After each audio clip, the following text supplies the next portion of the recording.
Você está ouvindo Literata Cast, o seu clube de leitura na internet.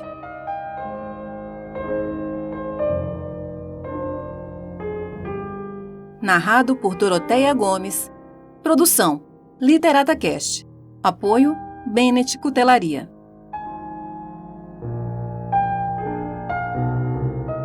O Retrato de Dorian Gray, de Oscar Wilde.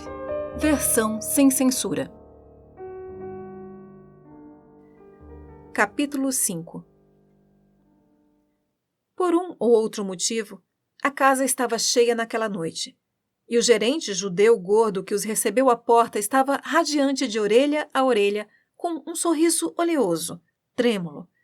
Ele os acompanhou à sua cabine com uma espécie de humildade pomposa, balançando suas mãos gordas e cheias de joias e falando tão alto quanto podia. Dorian Gray o detestou mais do que nunca.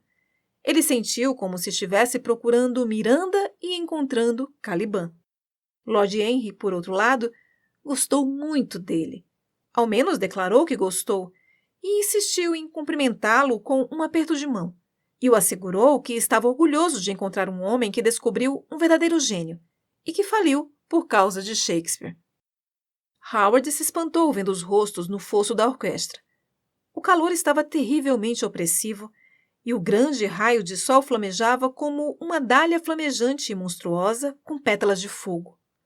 Os jovens na galeria haviam tirado seus casacos e capotes e os deixado de lado. Algumas mulheres estavam rindo no fosso. Suas vozes eram horrivelmente estridentes e discordantes. O som de rolhas estourando veio do bar. Que lugar para se encontrar a divindade, disse Lord Henry. Sim, respondeu Dorian Gray. Foi aqui que a encontrou. E ela é mais divina que tudo que vive. Quando ela atua, você se esquecerá de tudo. Essas pessoas comuns aqui, com os seus rostos grossos e gestos brutais, ficam bem diferentes quando ela está no palco. Sentam-se silenciosamente e a assistem. Eles choram e riem quando ela quer que eles o façam. Ela faz com que eles sejam tão responsivos quanto o violino.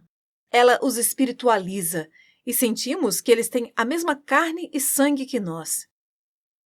Oh, espero que não, murmurou Lord Henry, que estava analisando os ocupantes da galeria pelo seu binóculo de ópera.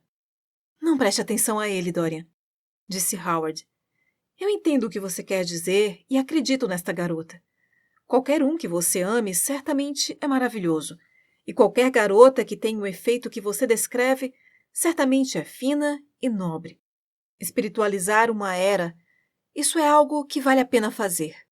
Se essa garota pode dar uma alma àqueles que viveram sem uma, se ela pode criar o sentimento de beleza em pessoas cujas vidas têm sido sórdidas e feias, se ela pode desnudá-las de seu egoísmo e emprestá-las lágrimas para tristezas que não são as delas, ela é digna de toda a sua adoração, digna de toda a adoração do mundo.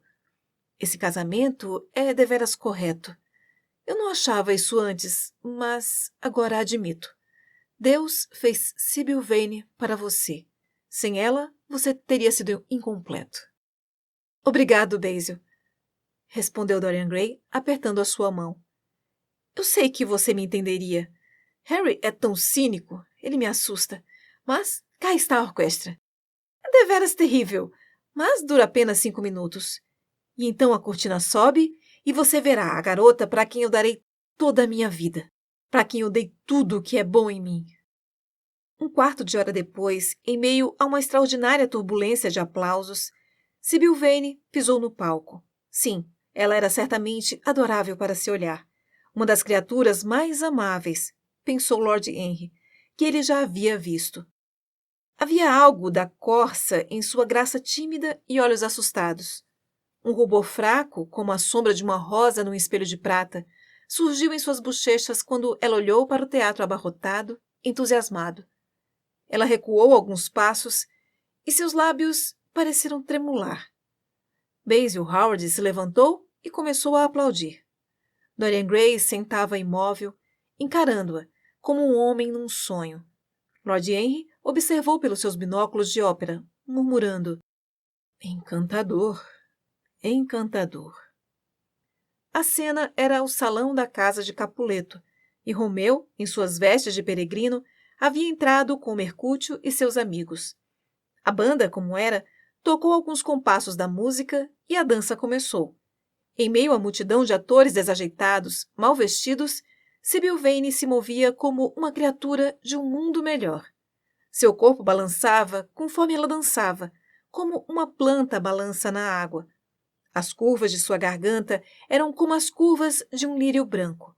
Suas mãos pareciam ser feitas de marfim gelado. E ainda assim, ela era curiosamente apática. Ela não mostrava nenhum sinal de alegria quando seus olhos repousaram em Romeu. As poucas falas que ela tinha. Bom peregrino, a mão que acusas tanto revela-me um respeito delicado. Juntas, a mão do fiel e a mão do santo, palma com palma se terão beijado. Com o breve diálogo que se seguia, foram ditos de um modo inteiramente artificial. A voz era extraordinária, mas, do ponto de vista do tom, era absolutamente falso. Estava na cor errada. Tirava toda a vida do verso, fazia com que a paixão fosse irreal. Dorian Gray empalideceu conforme a assistia. Nenhum de seus amigos ousou dizer qualquer coisa a ele. Ela pareceu a eles absolutamente incompetente. Eles estavam horrivelmente desapontados. Ainda assim, sentiram que o verdadeiro teste de qualquer Julieta é a cena da sacada no segundo ato. Eles esperaram por isso. Se ela falhasse ali, não havia nada nela. Ela parecia charmosa quando saiu na luz da lua. Isso não podia ser negado. Mas a encenação em sua atuação era insuportável e ficava pior conforme ela continuava. Seus gestos se tornaram absurdamente artificiais. Ela enfatizava muito tudo o que ela tinha a dizer. A lindíssima passagem. O meu rosto usa a máscara da noite, mas de outro modo eu enrubesceria por tudo o que me ouviu dizer aqui. Foi declamada com a precisão dolorosa de uma estudante que foi ensinada a recitar por um professor de elocução de segunda mão. Quando ela se debruçou na sacada e chegou a estes maravilhosos versos: apesar de eu me alegrar com você, o contrato de hoje não me alegra. Foi por demais ousado e repentino, por demais como o raio que se apaga. Antes que alguém diga, brilhou. Boa noite. Este botão de amor, sendo verão, pode florir num nosso novo encontro. Ela disse as palavras como se elas não tivessem sentido algum para ela. Não era nervosismo. Na verdade, longe de estar nervosa, ela parecia absolutamente contida. Era simplesmente arte ruim. Ela era um fracasso completo. Mesmo a plateia inculta começou a perder o interesse na peça. Eles ficaram inquietos e começaram a falar alto e assobiar. O gerente judeu, que estava de pé perto do camarim, pisava e praguejava de raiva. A única pessoa imovida era a própria garota. Quando o segundo ato terminou, houve uma tempestade de silvos, e Lord Henry ergueu-se de sua cadeira e pôs o casaco. Ela é deveras bela, Dorian, ele disse. Mas ela não consegue atuar. Vamos embora. Eu assistirei à peça inteira, respondeu o rapaz numa voz dura, amarga. Sinto muitíssimo por ter feito você desperdiçar uma tarde, Harry. Peço desculpa a vocês dois. Meu caro Dorian, eu acho que Miss Vane estava doente, interrompeu Howard. Nós viremos aqui noutra noite. Queria que ela estivesse doente, ele retorquiu. Mas ela parece estar simplesmente insensível e fria. Ela mudou completamente. Noite passada ela era uma grande artista. Hoje à noite ela é meramente uma atriz medíocre, lugar comum. Não fale assim sobre qualquer pessoa que você ama, Dorian. O amor é uma coisa mais maravilhosa que a arte. As duas coisas são simplesmente formas de imitação, murmurou Lord Henry. Mas vamos embora. Dorian, você não deve ficar aqui por mais tempo. Não é bom para a moral assistir uma atuação ruim. Ademais, eu não suponho que você queira que sua esposa atue. Que importa se ela interpreta Julieta como uma boneca de madeira? Ela é muito amável. E se ela sabe da vida tão pouco quanto sabe da atuação, ela será uma experiência deliciosa. Há apenas 2 tipos de pessoas que são verdadeiramente fascinantes. As pessoas que sabem de absolutamente tudo e as que não sabem de absolutamente nada. Meu Deus, meu caro, não pareça tão trágico. O segredo de permanecer jovem é nunca ter uma emoção que seja inconveniente. Venha ao clube comigo e Basil. Fumaremos cigarros e beberemos a beleza de Sybil Vane. Ela é linda. O que mais você pode querer? Embora, Harry, chorou o garoto. Eu realmente quero ficar sozinho. Basil, você não se importa que eu peça que vá embora? Ah, você não consegue ver que meu coração está partindo? As lágrimas quentes surgiram em seus olhos. Seus lábios tremeram e, correndo ao fundo da cabine, ele se encostou contra a parede, escondendo sua face em suas mãos. Vamos, Basil, disse Lord Henry, com uma estranha ternura em sua voz, e os dois jovens saíram juntos. Alguns momentos depois, as luzes se acenderam e as cortinas se ergueram para o terceiro ato. Dorian Gray voltou ao seu assento. Ele parecia pálido e orgulhoso e indiferente. A peça se arrastou e parecia interminável. Metade da audiência havia saído, pisoteando com botas pesadas e rindo. A coisa toda foi um fiasco. O último ato foi encenado para assentos quase vazios. Assim que acabou, Dorian Gray correu para o camarim, numa sala verde. A garota estava sozinha ali com um olhar de triunfo em sua face. Seus olhos estavam acesos com um fogo extraordinário. Havia uma irradiância sobre ela. Seus lábios partidos estavam sorrindo por causa de um segredo que apenas eles sabiam. Quando ele entrou, ela olhou para ele e uma expressão de alegria infinita surgiu nela. — Quão ruim eu atuei hoje, Dorian! Ela exclamou. — Horrível! Ele respondeu, encarando-a espantado. — Horrível! Foi medonho! Você está doente? Você não tem ideia de como foi, não tem ideia do quanto eu sofri. A garota sorriu. Dorian. Ela respondeu, vagarosamente dizendo o nome com música em sua voz, como se fosse mais doce que o mel para as pétalas vermelhas de seus lábios. Dorian, você deveria ter entendido. Mas agora você entende, não é? Entender o quê? Ele perguntou furiosamente. O porquê de eu ter sido tão ruim hoje à noite. O porquê pelo qual eu sempre serei ruim. O porquê pelo qual eu nunca atuarei bem novamente. Ele encolheu os ombros. Você está doente, suponho. Quando você estiver doente, você não deveria atuar. Você se faz de ridícula. Meus amigos estavam entediados, eu estava entediado. Ela pareceu não o ouvir. Ela estava transfigurada de alegria. Um êxtase de felicidade a dominava. Dorian, Dorian! Ela exclamou. Antes de te conhecer, atuar era a única realidade da minha vida. Era apenas no teatro em que eu vivia. Eu pensei que era tudo verdade. Eu era Rosalinda uma noite e Portia na outra. A alegria de Beatrice era a minha alegria, e as tristezas de Cordélia eram minhas também. Eu acreditei em tudo. As pessoas comuns que atuavam comigo me pareciam ser divinas. As cenas pintadas eram o meu mundo. Eu não conhecia nada além de sombras, e eu pensei que eram reais. Você veio, oh meu lindo amor, e você libertou a minha alma da prisão. Você me ensinou o que a realidade realmente é. Hoje à noite, pela primeira vez em minha vida, eu vi através do vazio, da farsa, da bobagem, do espetáculo vazio no qual eu sempre atuei. Hoje à noite, pela primeira vez, eu me tornei consciente de que Romeu era terrível, e velho, e maquiado, que a luz da lua no pomar era falsa, que o cenário era vulgar, e que as palavras que eu tinha que dizer eram irreais. Não eram as minhas palavras, não eram o que eu queria dizer.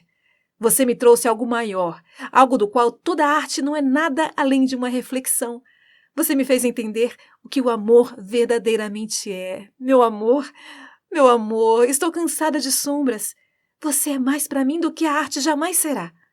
O que tenho eu a ver com as marionetes de uma peça?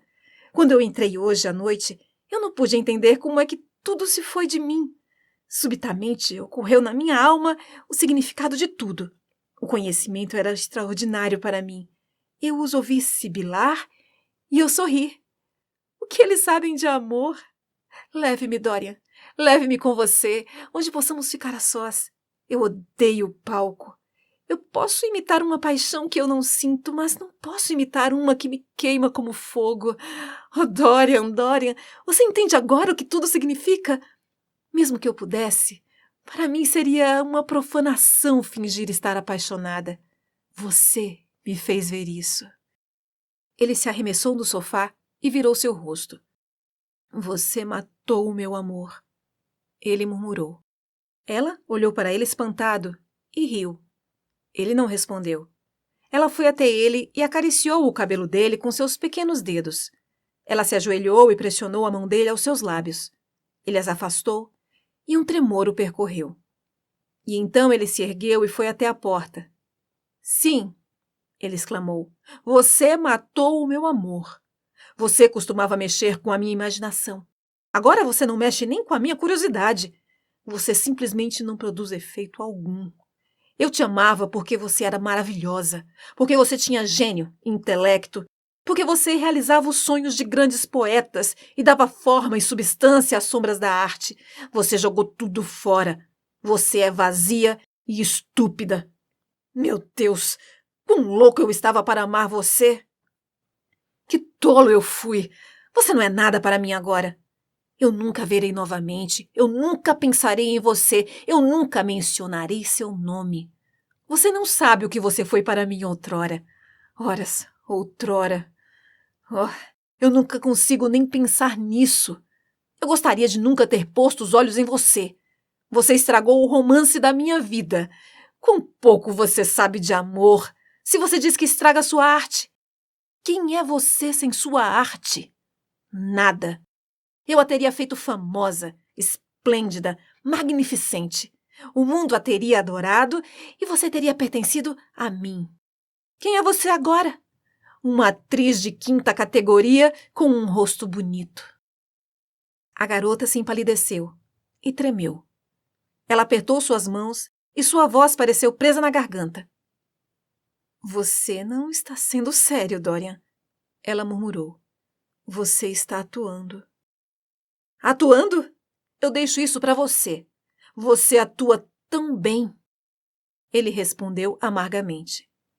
Ela se ergueu e, com uma expressão lamentável de dor em sua face, foi até ele, do outro lado da sala. Ela pôs sua mão em seu braço e olhou em seus olhos. Ele a empurrou. Não me toque! Gritou.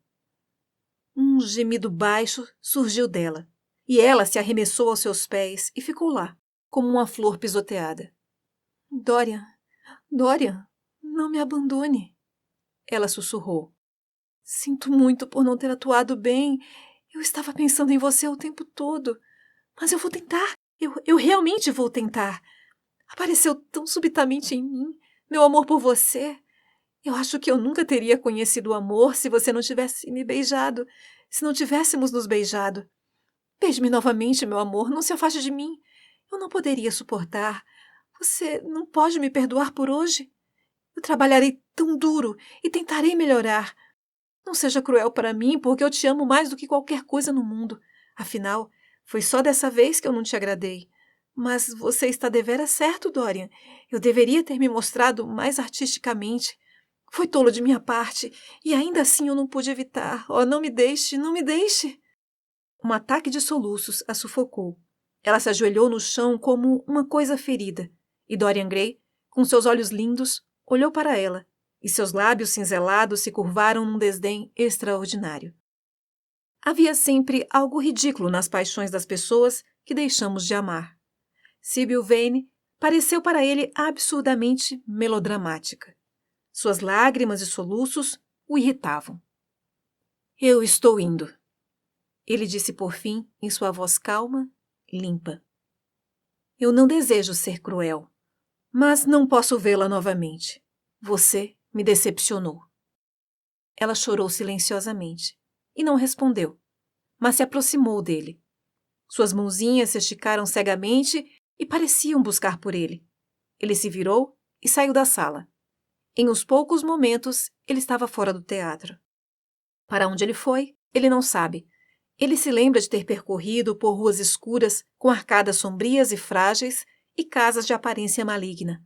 Mulheres com vozes roucas e risos ásperos chamaram por ele. Bêbados cambaleavam por ele xingando e tagarelando para si mesmos como macacos monstruosos. Um homem, com olhos curiosos, subitamente olhou em seu rosto e então o perseguiu com passos furtivos, passando e repassando por ele muitas vezes. Ele viu crianças grotescas atiradas contra os degraus de portas e ouviu guinchos e juras de cortes sombrias. Quando o sol estava nascendo, ele se encontrou em Covent Garden. Grandes carretas cheias de lírios balançantes retumbavam lentamente pela rua polida e vazia. O ar estava pesado com o perfume das flores, e a beleza delas parecia para ele um anódino para sua dor. Ele foi até o mercado e viu os homens descarregando seus vagões. Um carroceiro de avental branco ofereceu algumas cerejas. Ele o agradeceu, se perguntou por que ele tinha se recusado a aceitar qualquer dinheiro por elas e começou a comer apaticamente. Elas haviam sido colhidas na meia-noite e a frieza da lua havia entrado nelas. Uma longa fileira de meninos carregando caixas de tulipas e de rosas amarelas e vermelhas, maculadas em sua frente, passando pelas grandes pilhas verde-jade de vegetais. Debaixo do pórtico, com seus pilares cinzas manchados pelo sol, vagabundeava uma tropa de meninas sem chapéu, esperando o fim do leilão. Depois de um tempo, ele chamou uma carruagem e foi para casa. O céu estava de cor opala pura agora, e os telhados das casas brilhavam como prata. Quando ele estava passando pela biblioteca rumo à porta de seu quarto, seu olhar caiu por sobre o retrato que Basil Howard havia pintado dele. Ele recuou, surpreso, e então se aproximou e o examinou. Na fraca luz que lutava para entrar através das cortinas de seda cor de creme, a face parecia para ele estar um tanto mudada. A expressão parecia diferente. Alguém diria que havia um toque de crueldade na boca. Era certamente curioso. Ele se virou e, andando para a janela, abriu as cortinas. O amanhecer claro inundou a sala e varreu as sombras fantásticas para cantos escuros, onde elas ficaram estremecendo. Mas a estranha expressão que ele havia percebido na face do retrato parecia permanecer ali ainda mais intensificada. A luz do sol ardente, trêmula, o mostrava as linhas de crueldade ao redor da boca tão claramente quanto se ele estivesse se olhando num espelho depois de ter feito algo terrível. Ele estremeceu e, pegando de uma mesa um espelho oval emoldurado em cupidos de marfim que Lord Henry o havia dado, ele o olhou apressadamente. Não havia linha como aquela deformando seus lábios vermelhos. O que aquilo significava? Ele esfregou os olhos e se aproximou do retrato e o examinou novamente. Não havia sinal algum de qualquer mudança quando ele olhou para o retrato, e ainda assim, não havia dúvidas de que a expressão inteira havia se alterado. Não era uma mera fantasia dele. A coisa estava horrivelmente óbvia. Ele se arremessou numa cadeira e começou a pensar. Subitamente passou pela sua mente o que ele havia dito no estúdio de Basil Howard no dia que o retrato havia sido finalizado. Sim, ele se lembrava perfeitamente. Ele havia proferido um desejo louco de que ele mesmo permanecesse jovem enquanto o retrato envelhecesse, que sua própria beleza permanecesse imaculada e que a face na tela carregasse o fardo de suas paixões e de seus pecados, que a imagem pintada fosse murchada com as linhas do pensamento e do sofrimento, e que ele mantivesse toda a delicada floração e amabilidade de sua meninice, da qual até então ele havia sido pouco consciente. Certamente sua reza não havia sido respondida? Tais coisas eram impossíveis? Parecia para ele monstruoso pensar nelas. E, ainda assim, lá estava o retrato em sua frente, com um toque de crueldade na boca. Crueldade. Teria ele sido cruel? Havia sido culpa da garota e não dele. Ele havia sonhado ela como uma grande artista. Havia dado seu amor a ela por ter pensado que ela era grandiosa. E então ela o decepcionou. Ela havia sido rasa e indigna. E ainda assim, um sentimento de remorso infinito se apossou dele quando ele pensou nela, deitada a seus pés, chorando como uma criancinha. Ele se lembrou da insensibilidade com que observou ela. Por que ele havia sido feito assim? Por que tal alma havia sido dada a ele? Mas ele também havia sofrido. Durante as 3 horas terríveis da peça, ele havia vivido séculos de dor, éons e éons de tortura. A vida dele valia a dela. Ela havia casado com ele por um momento, mesmo que ele a houvesse machucado por uma era. Ademais, as mulheres eram mais capazes de suportar a tristeza do que os homens. Elas viviam em suas emoções, elas pensavam apenas sobre suas emoções. Quando tomavam amantes, era meramente para ter alguém com quem podiam fazer algumas cenas. Lord Henry havia dito isso a ele, e Lord Henry sabia o que eram as mulheres. Por que ele se incomodaria com Sybil Vane? Ela não era nada para ele agora. Mas o retrato? O que ele diria disso? O retrato possuía o segredo de sua vida e contava sua história. O retrato o havia ensinado a amar sua própria beleza. O ensinaria a abominar a própria alma? Iria ele olhar para o retrato novamente? Não. Era meramente uma ilusão forjada pelos sentimentos perturbados. A noite terrível pela qual ele havia passado havia deixado marcas. Subitamente havia caído em seu cérebro aquela pequena partícula escarlate que enlouquecia os homens. O retrato não havia mudado. Era tolice pensar nisso.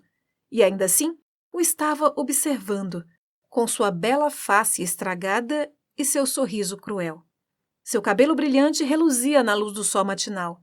Seus olhos azuis encontravam os dele. Um sentimento de piedade infinita, não por ele mesmo, mas pela imagem pintada dele mesmo, caiu sobre ele. Já havia se alterado, e se alteraria mais. Seu dourado se definharia a um cinza. Suas rosas vermelhas e brancas morreriam. Para cada pecado que ele havia cometido, uma mancha salpicaria e destruiria a sua beleza. Mas ele não pecaria. O retrato, mudado ou não, seria para ele o emblema visível da consciência. Ele resistiria à tentação. Ele não veria mais Lord Henry. E, de qualquer forma, não ouviria mais aquelas sutis teorias venenosas que no jardim de Basil Hallward despertaram nele pela primeira vez a paixão por coisas impossíveis. Ele voltaria para Sybil Vane. Faria as pazes com ela, casaria com ela, tentaria amá-la novamente. Sim, era seu dever fazer isso. Ela deveria ter sofrido mais do que ele. Pobrezinha. Ele havia sido egoísta e cruel com ela. A fascinação que ela tinha exercido nele retornaria. Eles seriam felizes para sempre. Sua vida com ela seria bela e pura. Ele se levantou da cadeira e pôs uma grande tela em frente do retrato, arrepiando-se quando olhou para ele. Que horrível! Ele murmurou para si mesmo. E ele andou até a janela e a abriu. Quando ele pisou na grama, ele respirou fundo.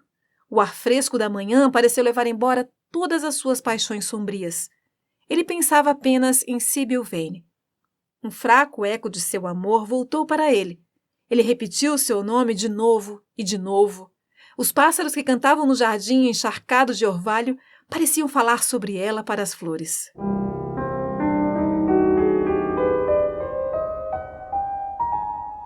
Capítulo 6.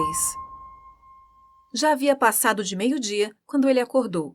Seu mordomo havia entrado de fininho, muitas vezes no quarto, para ver se ele estava se mexendo, e se perguntou o que havia feito seu jovem mestre dormir tão tarde. Finalmente seu sino tocou, e Victor entrou suavemente com um copo de chá e uma pilha de cartas numa pequena bandeja de porcelana francesa, e abriu as cortinas cetim cor de oliva com seu forro azul reluzente, que estavam penduradas em frente das 3 janelas altas. — Monsieur dormiu muito bem essa manhã, ele disse sorrindo. — Que horas são, Victor? Perguntou Dorian Gray, sonolento. — 1h15, monsieur. Quão tarde era! Ele se sentou e, tendo bebido um pouco de chá, revirou as cartas. Uma delas era de Lord Henry e havia sido entregue em mãos naquela manhã. Ele hesitou por um momento e então a deixou de lado. As outras ele abriu apaticamente. Continham a coleção usual de cartas, convites para jantar, ingressos para exibições privadas, programas de concertos de caridade e coisas do gênero. que são empurradas para os jovens de bom gosto toda a manhã da temporada. Havia um orçamento relativamente caro por um conjunto de banheiro Luís XV de prata, que ele ainda não havia tido a coragem para encaminhar aos seus guardiões, que eram pessoas extremamente antiquadas e não haviam percebido que vivemos numa era em que apenas as coisas desnecessárias são absolutamente necessárias para nós. E haviam recados escritos de modo muito cortês dos agiotas de Jermyn Street, oferecendo qualquer soma de dinheiro em qualquer momento, com os juros mais razoáveis. Depois de cerca de 10 minutos, ele se levantou e, vestindo um roupão de banho elaborado, passou para o banheiro pavimentado com ônix. A água gelada o refrescou depois de seu longo sono. Ele parecia ter se esquecido de tudo pelo qual havia passado. Um fraco sentimento de ter participado de alguma estranha tragédia o assolava vez ou outra, mas havia a irrealidade de um sonho nele. Assim que ele se vestiu, ele foi para a biblioteca e se sentou para comer um desjejum francês leve, que havia sido posto para ele numa pequena mesa redonda próxima de uma janela aberta. Era um dia extraordinário. O ar quente parecia carregado de temperos. Uma abelha entrou e voou ao redor da tigela com decorações de dragão azul, cheia de rosas amarelas como enxofre que estava em sua frente. Ele se sentiu perfeitamente feliz. Subitamente, seus olhos recaíram na tela, que ele havia posto na frente do retrato, e ele se assustou. — Frio demais para monsieur? — perguntou seu mordomo, colocando um omelete na mesa. — Fecho a janela? Dorian balançou a cabeça. — Não estou com frio. Ele murmurou. Havia sido tudo verdade? Teria o retrato verdadeiramente mudado? Ou havia sido simplesmente a sua imaginação que o fez ver um olhar de maldade onde havia um olhar de alegria? Certamente uma tela pintada não poderia se alterar? A coisa era absurda. Serviria como uma história para contar a Basil algum dia. O faria sorrir. E ainda assim, quão vívida era sua memória da coisa toda. Primeiro no escuro crepúsculo, e então, no claro amanhecer, ele havia visto o toque de crueldade nos lábios deformados. Ele quase abominou a saída de seu mordomo da sala. Ele sabia que, quando estivesse sozinho, teria de examinar o retrato. Ele estava com medo da certeza. Quando o café e os cigarros haviam sido trazidos e o homem se virou para sair, ele sentiu um desejo louco de pedi-lo que ficasse. O homem permaneceu esperando por suas ordens. Dorian olhou para ele por um momento. — Se qualquer um perguntar, não estou em casa, Victor. Ele disse com um suspiro. O homem se curvou e retirou-se. Ele se ergueu da mesa, acendeu um cigarro e se arremessou num sofá luxuriosamente almofadado que estava de frente para a tela. A tela era uma velha de couro dourado, carimbada e trabalhada num padrão Luís XIV deveras florido. Ele a escaneou curiosamente, se perguntando se já havia escondido o segredo da vida de um homem anteriormente. Deveria ele movê-la para o lado, afinal? Por que não deixar ela ali? De que serviria saber? Se fosse verdade, era terrível. Se não fosse, por que se incomodar? Mas e se, por algum destino ou por um acaso ainda mais fatal, outros olhos o haviam espiado e visto a terrível mudança? O que ele faria se Basil Howard viesse e o pedisse para olhar o próprio retrato? Ele com certeza faria isso. Não, a coisa havia de ser examinada e de imediato. Qualquer coisa seria melhor do que aquele terrível estado de dúvida. Ele se levantou e trancou ambas as portas. Pelo menos estaria sozinho quando olhasse a máscara de sua vergonha. E então ele empurrou a tela para o lado e se viu, face a face. Era perfeitamente verdade. O retrato havia se alterado. Como muitas vezes ele se lembraria mais tarde, e sempre com muito espanto, se descobriu encarando o retrato com um sentimento de interesse quase científico. Que tal mudança havia acontecido lhe era incrível. E ainda assim era um fato. Haveria alguma sutil afinidade entre os átomos químicos que se moldavam em forma e cor na tela e a alma que estava dentro dele? Poderia ser que o que a alma pensava, eles realizavam? Que o que a alma sonhava, eles tornavam verdade? Ou havia algum outro motivo, mais terrível? Ele estremeceu e sentiu medo, e, voltando ao sofá, deitou, encarando a pintura com um horror nauseante. Uma coisa, entretanto, ele sentia que o retrato havia feito por ele. Fez com que ele tivesse consciência do quão injusto, quão cruel ele havia sido com Sybil Vane. Não era tarde demais para consertar isso. Ela ainda podia ser sua esposa. Seu amor irreal e egoísta cederia a alguma influência mais alta. Se transformaria numa paixão mais nobre, e o retrato que Basil Howard havia pintado dele seria um guia para ele pela vida. Seria para ele o que o sagrado era para alguns, e consciência para outros, e o temor de Deus para todos nós. Haviam opiáceos para o remorso, drogas que poderiam ninar o senso moral a dormir. Mas lá estava um símbolo visível da degradação do pecado. Ali estava um sinal sempre presente da ruína que os homens trazem às suas almas. 3 horas bateram, e 4, e 4:30, mas ele não se mexeu. Ele estava tentando coletar os fios escarlates da vida e tecê-los num padrão, encontrar seu caminho através do labirinto sanguíneo de paixão pelo qual ele estava vagando. Ele não sabia o que fazer ou o que pensar. Finalmente, ele foi para a mesa e escreveu uma carta apaixonada para a garota que ele havia amado, implorando seu perdão e acusando-se de loucura. Ele cobriu página sobre página com palavras selvagens de tristeza e ainda mais selvagens palavras de dor. Havia uma luxúria na autocensura. Quando nos culpamos, sentimos que mais ninguém tem o direito de nos culpar. É a confissão, e não o pastor, que nos dá o perdão. Quando Dorian Gray terminou a carta, ele sentiu que havia sido perdoado. Subitamente, houve uma batida na porta, e ele ouviu a voz de Lord Henry do lado de fora. Meu caro Dorian, eu devo te ver. Deixe-me entrar de uma vez, não consigo aguentar você se isolando assim. Ele não respondeu primeiro, mas permaneceu deveras parado. As batidas continuaram e ficaram mais altas. Sim, era melhor deixar Lord Henry entrar. E explicá-lo a nova vida que levaria. Brigar com ele se fosse necessário brigar. Separar-se se a separação fosse inevitável. Ele pulou, apressadamente cobriu a pintura com a tela e destrancou a porta. Sinto muito por tudo isso, meu garoto, disse Lord Henry entrando. Mas você não deve pensar muito nisso. Você está falando sobre Sybil Vane? Perguntou Dorian. Sim, é claro, respondeu Lord Henry, afundando numa cadeira e lentamente tirando as luvas. É terrível de certo ponto de vista, mas não foi sua culpa. Diga-me, você foi ao camarim vê-la depois que a peça havia acabado? Sim. Tinha certeza que você tinha ido.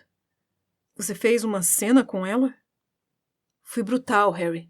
Perfeitamente brutal. Mas está tudo certo agora. Não sinto muito por tudo o que aconteceu. Ensinou-me a me conhecer melhor. Ah, Dorian, estou tão feliz que você está levando dessa maneira. Eu tinha medo que te encontraria afundado em remorso, arrancando seus belos cabelos.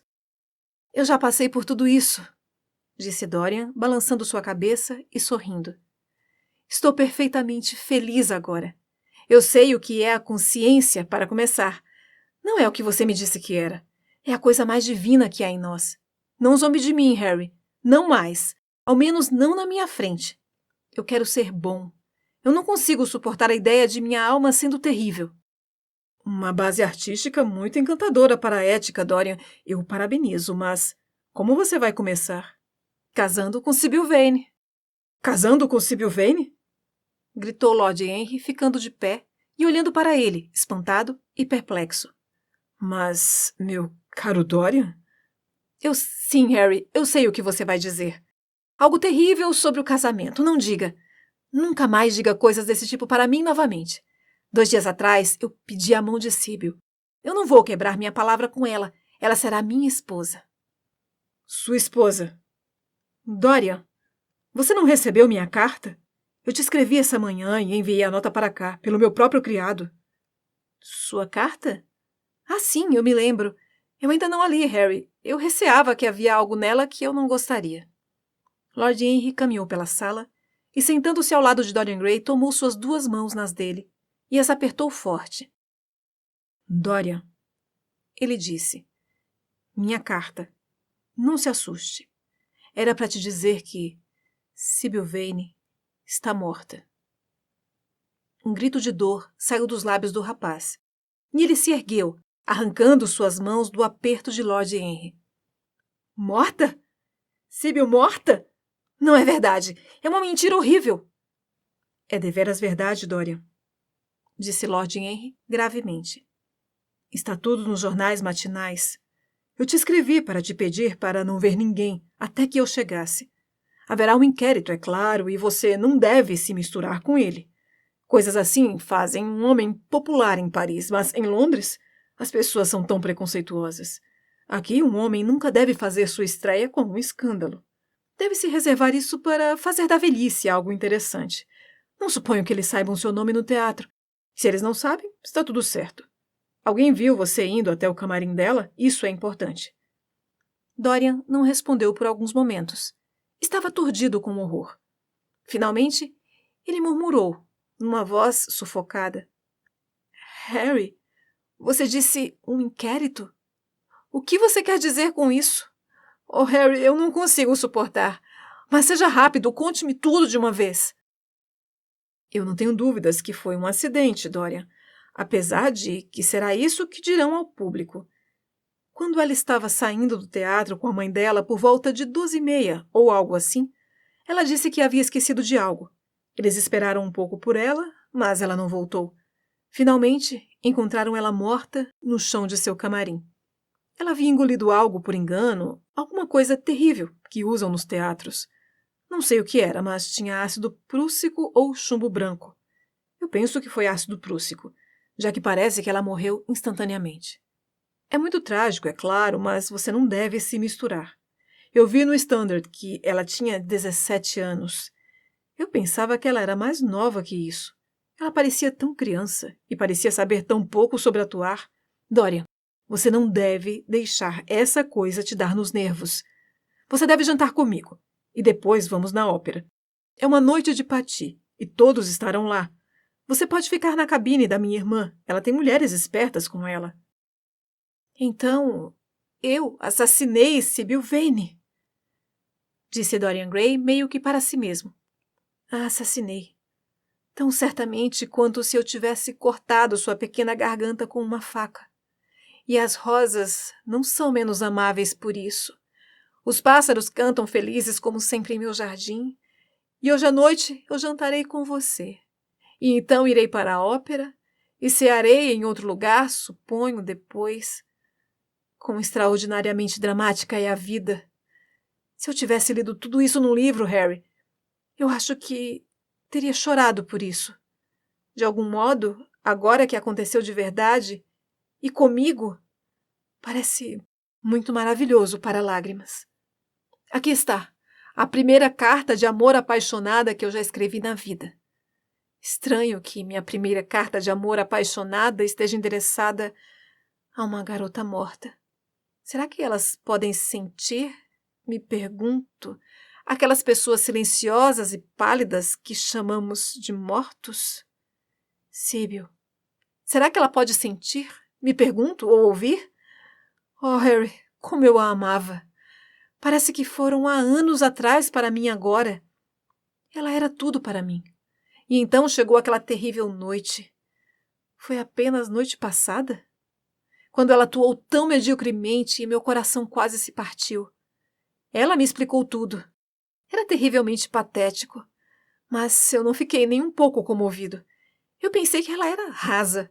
E então alguma coisa aconteceu que me fez ficar com medo. Eu senti que havia feito alguma coisa errada. E agora ela está morta. Meu Deus.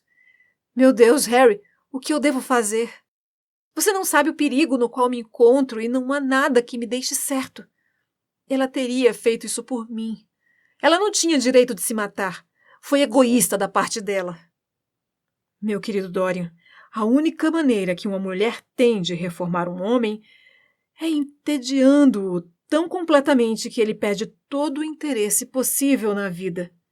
Se você tivesse se casado com essa garota, você teria sido miserável. É claro que você a teria tratado gentilmente. Sempre podemos ser gentis com as pessoas com as quais não nos importamos. Mas ela logo teria descoberto que você era absolutamente indiferente a ela. E quando uma mulher descobre isso sobre seu marido, ou ela se torna terrivelmente deselegante, ou ela veste chapéus muito espertos pelos quais o marido de outra mulher deve pagar. Eu não digo nada sobre o erro social, mas eu te garanto que, em qualquer caso, a coisa teria sido um fracasso absoluto. Eu suponho que teria, murmurou o rapaz, andando para cima e para baixo na sala, terrivelmente pálido. Mas eu pensei que era meu dever. Não é culpa minha que essa tragédia terrível tenha me prevenido de fazer o que é certo.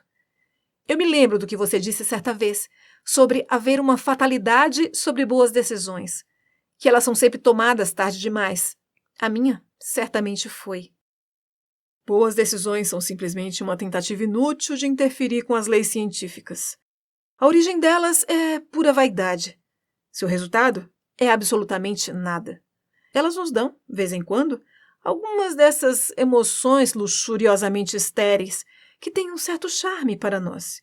Isso é tudo que pode ser dito por elas. Harry, exclamou Dorian Gray, indo e sentando ao seu lado. Como é que eu não consigo sentir essa tragédia tanto quanto eu quero sentir? Eu não acho que sou sem coração. Você acha? Você fez muitas coisas tolas na sua vida para ter o direito de se chamar assim, Dorian. Respondeu Lord Henry com seu sorriso doce, melancólico. O rapaz fez uma careta. Não gosto dessa explicação, Harry. Ele interrompeu. Mas fico feliz, porque você não pensa que sou sem coração.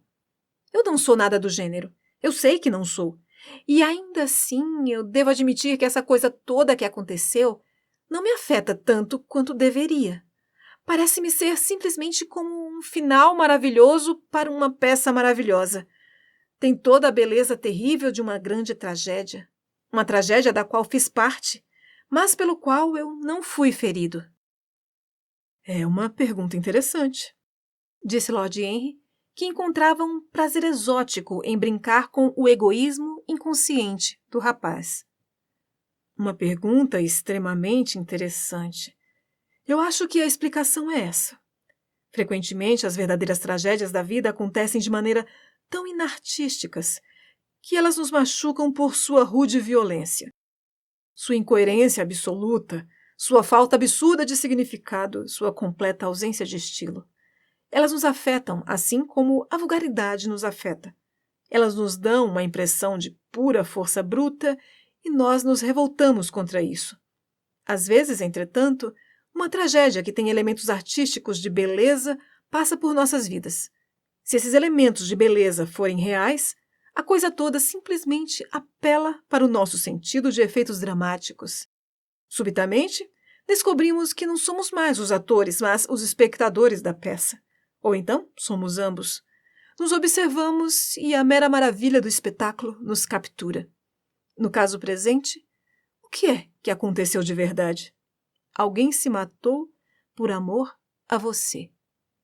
Queria eu ter tal experiência. As pessoas que me adoram não foram muitas, mas foram algumas. Sempre insistiram em continuar a viver, muito depois de eu ter deixado de me importar com elas ou delas se importarem comigo. A tragédia Memória das Mulheres.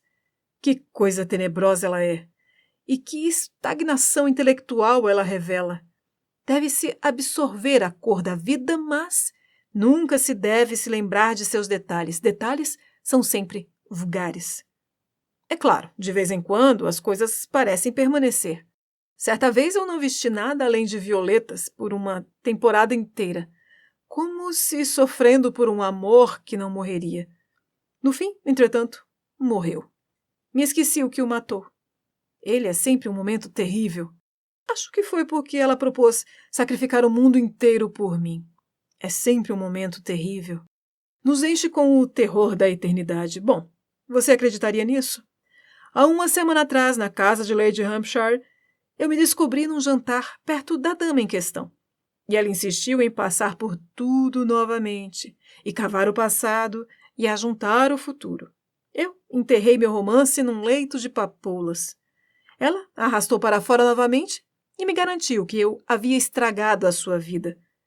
Eu sou obrigado a dizer que ela comeu um jantar enorme, de modo que eu não senti qualquer ansiedade. Mas que falta de gosto ela demonstrou.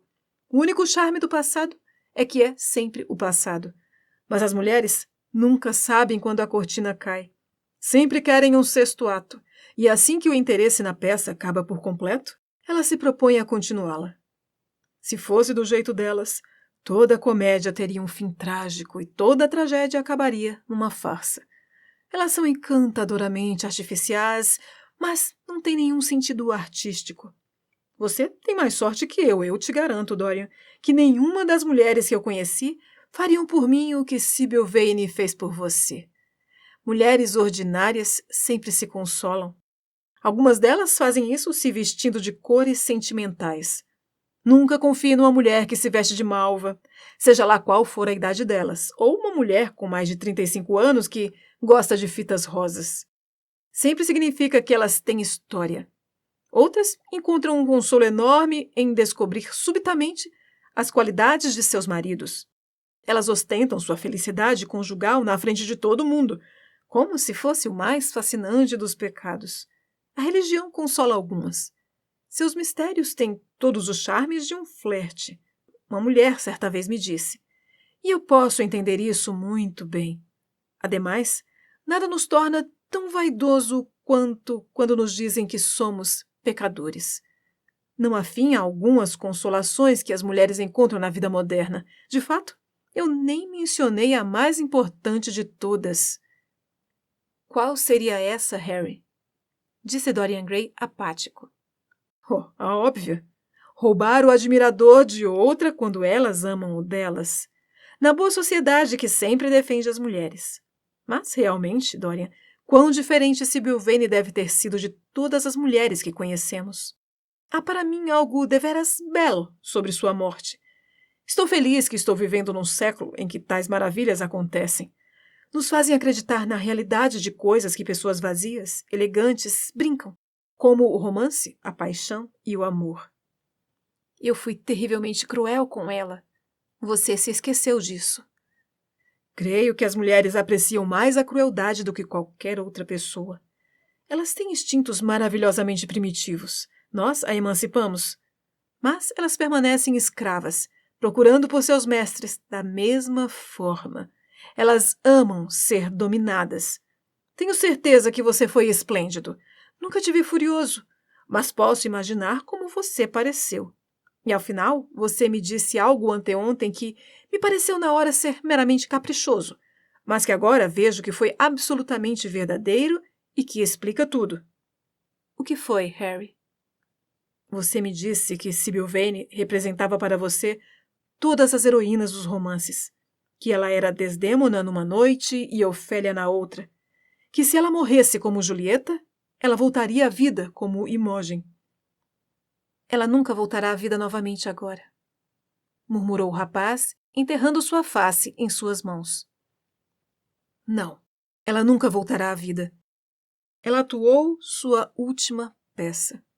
Mas você deve pensar naquela morte solitária no camarim espalhafatoso simplesmente como um estranho fragmento lúrido de alguma tragédia jacobina, como uma maravilhosa cena de Webster, ou Ford, ou Cyril Turner. A garota nunca viveu de verdade. Para você, pelo menos, ela sempre foi um sonho. Um fantasma que voava pelas peças de Shakespeare e as deixava mais amável com sua presença. Uma flauta através da qual a música de Shakespeare parecia melhor e cheia de alegria. No momento que ela tocava a vida real, ela a estragava. E a vida a estragava também, e assim ela morreu. Chore por Ofélia se quiser. Jogue cinzas por causa do estrangulamento de Cordélia. Grite contra o paraíso porque a filha de Brabantio morreu. Mas não desperdice suas lágrimas por Sybil Vane. Ela era menos real do que elas. Houve um silêncio. O entardecer escureceu a sala. Silenciosamente e com pés prateados, As sombras entraram pelo jardim. As cores sumiram, exaustas das coisas. Depois de um tempo, Dorian Gray olhou para ele. Você me explicou para mim mesmo, Harry. Ele murmurou com um suspiro de alívio. Senti tudo o que você disse. Mas, de certo modo, eu estava com medo disso e não pude expressar para mim mesmo. Quão bem você me conhece. Mas não falemos novamente do que aconteceu. Foi uma experiência maravilhosa, isso é tudo. Pergunto-me se a vida ainda tem alguma coisa tão maravilhosa reservada para mim. A vida tem tudo reservado para você, Dorian. Não há nada que você, com sua beleza extraordinária, não possa fazer. Mas suponha, Harry, que eu me torne abatido e cinzento e enrugado, e então... E então? Disse Lord Henry, se levantando para ir embora. E então, meu querido Dorian, você terá que lutar pelas suas vitórias. Atualmente, elas são trazidas a você. Não, você deve manter sua boa aparência. Vivemos numa era em que as pessoas leem demais para ser sábias e pensam demais para ser belas. Não podemos te poupar. E agora é melhor que você se vista e que vá ao clube. Estamos deveras atrasados. Acho que me juntarei a você na ópera, Harry. Estou cansado demais para comer qualquer coisa. Qual o número da cabine de sua irmã? 27, acho. Está no alto. Você verá seu nome na porta. Mas sinto muito por você não vir jantar comigo. Não me sinto bem para isso, disse Dorian, exausto. Mas estou muito agradecido a você por tudo o que você disse para mim. Você é certamente meu melhor amigo. Ninguém me entendeu tanto quanto você. Nós estamos apenas no começo de nossa amizade, Dorian, respondeu Lord Henry, apertando a sua mão. Até logo. O verei antes de 9h30, espero. Lembre-se, Patty está cantando. Quando ele fechou a porta atrás dele, Dorian Gray tocou o sino, e dentro de alguns minutos, Victor apareceu com as lâmpadas e fechou as cortinas. Ele esperou impacientemente para que o mordomo fosse embora. O homem parecia demorar um tempo interminável para fazer qualquer coisa. Assim que ele saiu, ele correu até a tela e a pôs de lado. Não havia mudança no retrato. Havia recebido as notícias da morte de Sybil Vane antes mesmo do próprio Dorian saber delas. Estava consciente dos eventos da vida conforme eles ocorriam. A crueldade viciosa que manchava as linhas da boca tinha, sem dúvida, aparecido no momento que a garota havia bebido o veneno, seja lá qual tiver sido. Ou estava indiferente aos resultados? Será que meramente percebeu o que havia acontecido com a alma? Ele se perguntou, e esperou que algum dia ele visse a mudança acontecendo com seus próprios olhos, tremendo enquanto imaginava isso. Pobre Sybil! Que romance havia sido! Ela frequentemente imitava a morte no palco e, por fim, a própria morte a havia tocado e a levado com ela. Como é que ela havia atuado naquela cena terrível? Teria ela o amaldiçoado quando morreu? Não. Ela havia morrido por amor a ele, e o amor seria sempre um sacramento para ele. Ela havia expiado por tudo, pelo sacrifício que fez com a sua vida. Ele não pensaria mais no que ela o havia feito passar, aquela noite terrível no teatro. Quando ele pensava a ela, seria uma figura trágica e maravilhosa, para a qual o amor havia sido uma grande realidade. Uma figura trágica e maravilhosa? Lágrimas vieram aos seus olhos quando ele se lembrou de sua aparência infantil e de seus modos caprichosos e fantasiosos e a graça tímida e trêmula. Ele as enxugou apressadamente e olhou novamente para o retrato. Ele sentiu que havia chegado a hora de fazer sua escolha. Ou será que a sua escolha já havia sido feita? Sim, a vida havia decidido por ele. A vida e sua própria curiosidade infinita pela vida. Juventude eterna, paixão infinita, prazeres sutis e secretos, alegrias selvagens e pecados ainda mais selvagens, ele teria tudo isso. O retrato teria que carregar o fardo de sua vergonha. Isso era tudo. Um sentimento de dor passou por ele quando ele pensou na decadência que estava reservada para a bela face na pintura. Certa vez, numa zombaria infantil contra Narciso, ele beijou ou fingiu beijar aqueles lábios pintados que agora sorriam tão cruelmente para ele. Manhã após manhã, Ele se sentava em frente ao retrato, encantado por sua beleza, quase apaixonado por ele, como lhe parecia às vezes. Se alteraria agora com qualquer temperamento ao qual ele cedia? Se tornaria uma coisa terrível e repugnante para ser escondida numa sala trancada, excluída dos raios de sol que com tanta frequência douravam a ondulante maravilha dos cabelos? Que pena, que pena! Por um momento, ele pensou em rezar para que a simpatia que existia entre ele e o retrato cessasse. Havia mudado em resposta a uma reza, e ainda assim, quem, sabendo qualquer coisa sobre a vida, deixaria passar a chance de permanecer sempre jovem, por mais fantástica que essa chance possa ser, ou com que consequências fatais ela estaria carregada. Ademais, estava verdadeiramente sob seu controle? Havia sido de fato a reza a produzir a substituição? Não haveria alguma razão científica curiosa para tudo aquilo? Se o pensamento pudesse exercer sua influência sobre um organismo vivo, não poderia então o pensamento exercitar sua influência sobre coisas mortas e inorgânicas? Não. Sem pensamento ou desejo consciente, as coisas externas a nós mesmos não vibrariam em uníssono a nossos temperamentos e paixões, átomo falando com átomo, num amor secreto ou numa estranha afinidade? Mas a razão não importava. Ele nunca mais tentaria com uma reza qualquer poder terrível. Se a pintura se alteraria, isto era tudo. Por que investigá-la tanto? Pois haveria um verdadeiro prazer em observá-la. Ele seria capaz de seguir sua mente a lugares secretos. Esse retrato seria para ele o mais mágico dos espelhos. Como havia revelado para ele seu próprio corpo, também revelaria para ele sua própria alma. E quando o inverno recaísse sobre o retrato, ele ainda estaria onde a primavera treme à beira do verão. Quando o sangue rastejasse de sua face e deixasse para trás uma máscara pálida de giz com olhos de chumbo, ele manteria o glamour da meninice.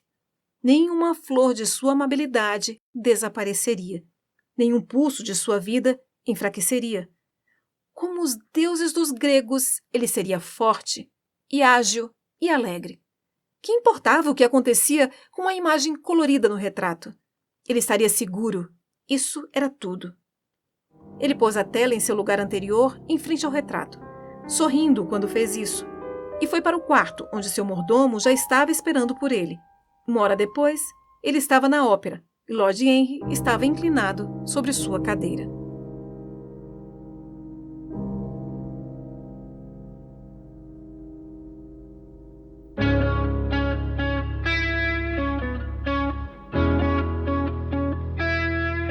Você acabou de ouvir mais um episódio do Literata Cast. Apoio Bennett Cutelaria.